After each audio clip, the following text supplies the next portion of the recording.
Hey, BFA Youth, it is awesome to be able to see you guys today. As you can see, we are set up a little differently. Things are not necessarily the same, which is kind of good in my opinion. I like to change things up. But we are here with a panel of five of our core students, and in just a minute, I'll be introducing them. But really today, we're going to be doing a panel interview with them and kind of going over some of the things that they've been experiencing during this time. I think it's really important and crucial to be able to hear about what it is that students are hearing and seeing and feeling firsthand in comparison to trying to guess. And so I'm super excited to be able to introduce these students. They are our core students. They really make up the fabric of what BFA Youth really is. So without further ado, I think we're going to go right into it. Actually, I'm going to have them introduce themselves, starting with Hannah. Girl, Yo. Let us know. What is your name? My name's Hannah. Oh, Helston. really? Okay, cool. Shocking. And what school do you normally attend? I normally attend Legacy Christian Academy. And what grade are you in? I am a sophomore in high school. Sophomore in high school. Love that. And then next we're going to go over to my man, Matthew. I'm Matthew. Nice to meet you, knew that, Matthew. right? I usually go to Valley Oaks Charter School, and I'm a sophomore. Super cool. Love to have it. Thank you. And then... I'm Jeremiah Quick. I went to Stockdale Christian School, and I'm now a freshman at BCHS. Super cool. Love that. And going up to... I'm Mika, and I've been homeschooled for the past 2 years, but I'm going into 9th grade and we'll be going to Centennial. Oh, sick. All right, cool. And then we have... Gabriella, yes, I've been online schooled for the past 2 years and we're going to Centennial High School. Super cool. All right. I love that. I love that you guys are kind of from all different spots in this journey right now. So I think that's super cool. Well, I wanted to kind of bring you guys on, like I mentioned before. I wanted to bring you guys on to be able to hear from you guys firsthand and get to know a little bit more about how you guys have been experiencing this season and what it's kind of meant to you and what you've kind of experienced through that. So I really wanted to ask you one of the I think the biggest questions that many people are having to ask in this time and having to face is really our biggest challenges. We're having to figure out what it is and switch all these different things up, whether it be school, whether it be our home life, whether it be our social life. We're having to figure out and navigate them completely different. So I just wanted to ask you guys, and in no particular order, but what has been the biggest challenge for you guys in this season? I think it would be like adapting from being like really social, having school and stuff like that, and then just the transition into having to do everything online and stuff like that. Okay. For me, I think a lot of it was school, especially doing ASL. ASL is hard, but having to do it over the summer, as well as the whole quarantine thing, really, like, it took a toll on my mental health, and after a while, it got a little better, but I don't like being at home all the time. Yeah. Because I already am. I feel that. I know you're not alone in that either. I know that there's a lot of students and even a lot of, I can speak for myself, where it definitely there was a season in this season where I was like, wow, my mental health is declining. Like, I am really suffering from being in the same spot, doing the same thing every day. So I feel that. What about you guys? Any other challenges that you guys have been facing in the season? Be my guest. Okay, so it's mainly just not getting to see people. And then some people might not like school sometimes, but once you figure out and go through times like this, you realize school is an actually bigger benefit than you think it is. And then the tests it's just different doing it on a computer than on paper. You don't know whether it's a trick question or not. So that's a very logical answer, right? Yes, I super feel that. I would not probably be doing as well in school if I had to do all of it online. So that's a great point. What about you, Matthew? What's one of your challenges you've been facing? Social and learning Spanish on a computer. It's extremely challenging because my teacher, he would like present it up every single day. Mm-hmm. It's not hard. It's not easy. Like, yeah. I feel that. Yeah, for me, it's probably the social aspect of everything too. Like, just not being able to do all the activities that we normally did and have fun with other people, and you're just confined to your house for so long. So yeah.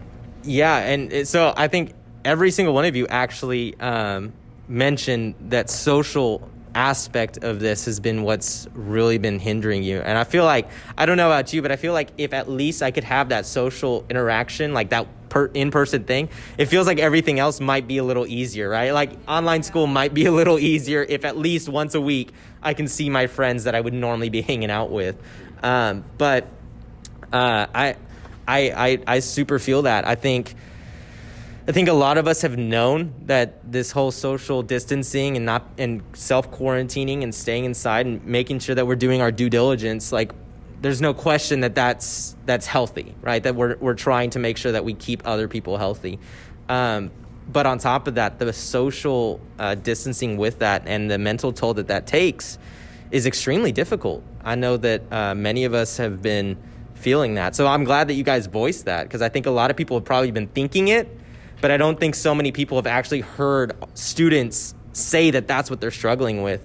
And for me, that just empowers me to figure out what are more ways that I can engage with my students and with other students in a way that they get that sense of social interaction, even if it does have to be online or however we have to do it. So I'm super glad that we can all at least agree that we miss our friends. And so kind of piggybacking off of that, I would ask you guys, what is something that you've been doing in this season, right? Since we're all feeling like super just squashed and we feel like we don't have a lot of that social interaction, what's something you've been doing to bring a sense of normalcy? Like, what's something that you've been doing that you're like, yeah, at least this feels kind of normal? Myself, I've been, like staying active, because like having like soccer like twice a week and stuff like that, and then all of a sudden being gone, it feels better to go out and stay active and practice and feel that sense of that you're still doing what you used to do, just in a different environment. Okay. I think for me, my dad and I are starting to go to the gym in a sense. Like, we're getting a bunch of stuff ready, like treadmills and stuff like that, just to go back to normalcy. Another thing is my dog. My dog is something that grounds me a lot, especially during something like this, like a huge pandemic. Just him being stupid, that's enough for me. Yeah. Him running around. If nothing else, at least we have our pets. He eats my tomatoes. Him eating my tomatoes, that helps. Yeah. But don't eat my tomatoes. Yeah. That's good. I like that. Anybody else?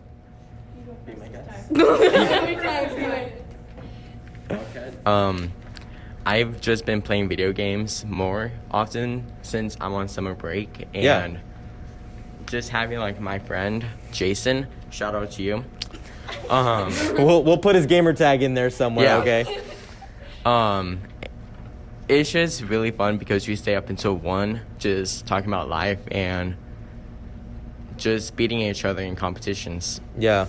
So, and that's a great point. I know that no doubt, everybody loves video games. You know what I mean? Like, we're all about that video game life. But it's funny because video games are one of those things where you can actually have friends online that you've never met. Yeah.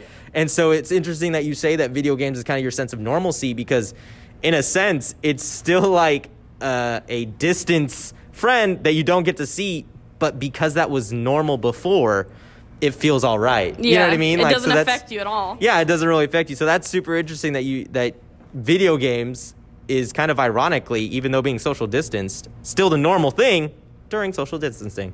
Yeah. So I feel that. That's super cool. You want to go? What was the question? What is something that you've been doing to bring a sense of normalcy? Well, since I'm doing football next year, I gotta work out a little bit more because it's football and I'm tiny. Yeah. Compared to one of my friends, he's huge. And I'm a bug. And he's a human. But and then like Hannah said, if your pets help because it's a different kind of bond. Yeah. Between your pets than a friend and family. Yeah. So, yeah. Okay. I like that. That's it. For me, it's what Mika said, like activities and going out and riding our bikes like weekly, or swimming and just staying active like we did before the whole quarantine started. So that's what helps me. Okay, that's super cool. I feel that. So, I'm a youth pastor, so I'm gonna ask the spiritual questions. You know what I'm saying? But I do want to ask. I'm really interested to hear, we're going to, not just our youth group is probably going to see this, right? We're going to have our church family that sees this. Your guys' friends and family will hopefully see this, right? And people from other churches. And so I think that this is just reiterate, this is a very important conversation to have so that leaders get to understand more about how students are feeling and what their journey has been like. And so I want to ask you guys how you kind of feel like your journey has been evolving with God, and how you feel like your relationship has probably changed in certain aspects and in certain areas that maybe you were struggling with before, and you've kind of come to a resolve just to hit another struggle maybe. You know what I mean? Because I know personally I feel like I'm just like, oh, cool, at least I figured this part out, and then something changes and I'm like, oh, wait, this is a whole nother situation now. So I just want to hear from you guys if you guys have experienced any different types of changes or evolutions in how your relationship with God has been in this season. I think it's like a really big test of faith getting through this time. And like, you just have to like learn to put your trust in God that you can get through this. And especially if you have like a problem and then this just adds to it, especially like financial issues for a lot of people. Right. And yeah, it just puts you up to the test. Yeah. That's good. I think for me, knowing that this whole thing in a sense was meant to be, this most likely wouldn't have happened without a reason. And a lot of good things have come out of this, which is one of the reasons why I'm not like insanely upset about this, because I know God has got this, and I know that regardless of what happens in the future, I know that there's a reason behind it, and I know that God's not going to let anything happen unless it's in his plan. Wow, that's good. That's good. Be my guest. So it's probably gotten stronger because God is testing the entire world, not just Christians.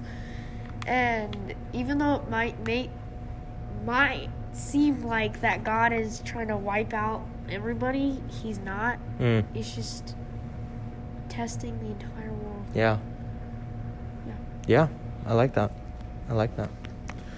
My faith in God has gotten stronger. Now that I have like more free time, I go into the Bible app mostly every day now, but it changes sometimes. And yeah, that's a great resource. The Bible app, I would say we probably all could agree that is a great resource because it's handy right on our microphones.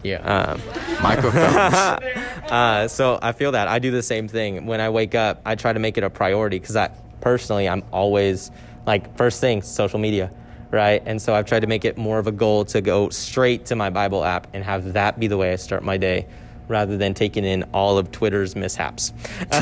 Twitter's fun, though. I have nothing to say bad against Twitter, okay? I feel that. It got me through this. So, where you get all the beauty of the drama. But how do you feel, Gabi? I feel like I've grown a bit, and mostly because, like Hannah said, it's hard to be angry about all this because you know that God works everything into his will and what he wants for people. And I feel like he's using this to get a lot of people and also test them. And so, yeah, I feel like I've grown. Yeah, this has definitely been interesting. It's definitely tested a lot of people's theology, their perception of how they perceive God, right? And how their relationship is on that. So I'm encouraged to hear that you guys all feel like, you're doing it, and that some of you guys are getting stronger in this, and that's amazing. But I do have one last question, because this is going to be a part 2. Yes, I said it. We're gonna have a part 2. But I do want to ask you guys this: how has being in your church community and being involved specifically in BFA Youth. How has that affected you this season? Has it kind of helped? Has it not helped? Is there certain areas where you're like, this is how I feel about that? But like, how has being at least in church community, even though it's through a digital platform, how has that affected the season for you? I think it's good to still have a community to come together, even if it's over Zoom, to like talk about God still, and that wouldn't be there without the church, and that's just really important. I think like knowing that regardless, because you don't always see other people, but knowing that I have something that happens every week, twice a week, where I'm at least able to see them and see almost everybody and be able to communicate with them and learn about God with them, and for everyone to share their ideas on like a certain passage or a certain verse or a certain like lesson, being able to do that together, even though we're technically all far apart, it's comforting, and it's nice knowing that I still have that connection with everybody, even though there's a huge pandemic and we're all apart. Right. Don't say it. my Okay, gosh. so it's really helped because, you get to see people on the Zooms, the chat. Sometimes it's like, oh my gosh, 1,000 messages. Yeah.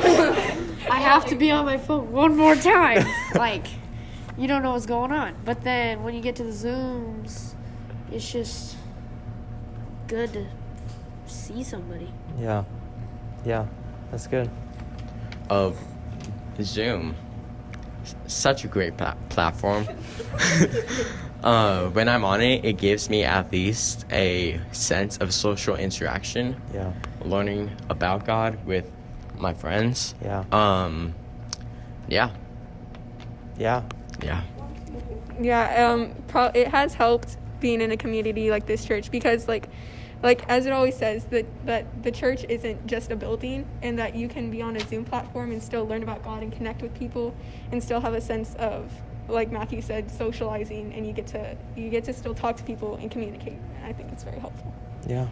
Awesome. Well, I'm thankful for you guys. This we're gonna end at part 1 right here. I know that we've got so much more to go, but I want to thank you guys. We're gonna pause right here, but I promise that next week we will be bringing you guys part 2 of this conversation. And I just want to remind you guys that, if this is your first time watching this video, and if you haven't been involved in a youth group, we would love to have you on. We'd love to connect with you. So you can head over to our website at www.bakersfieldfirst.com/youth and fill out our next steps card there. And we'll send you a free gift and just connect with you and get you plugged in with what we're doing here. And I also remind us that, yes, we have watch parties. We have our Wednesday watch party at 6:30 p.m. on Wednesdays via Zoom. And you can find that link on our website, as well as our Sunday Bible study at 10 a.m. You can find that link also on our website. So be sure to follow us on social media. We got an Instagram, Facebook, a TikTok, a YouTube, which you're probably watching on one of those platforms right now. So be sure to give us a like, give us a subscribe, follow us. We'd love to connect with you. And I just want to thank you guys for joining us and checking out this episode. So, we can't wait to see you soon. God bless.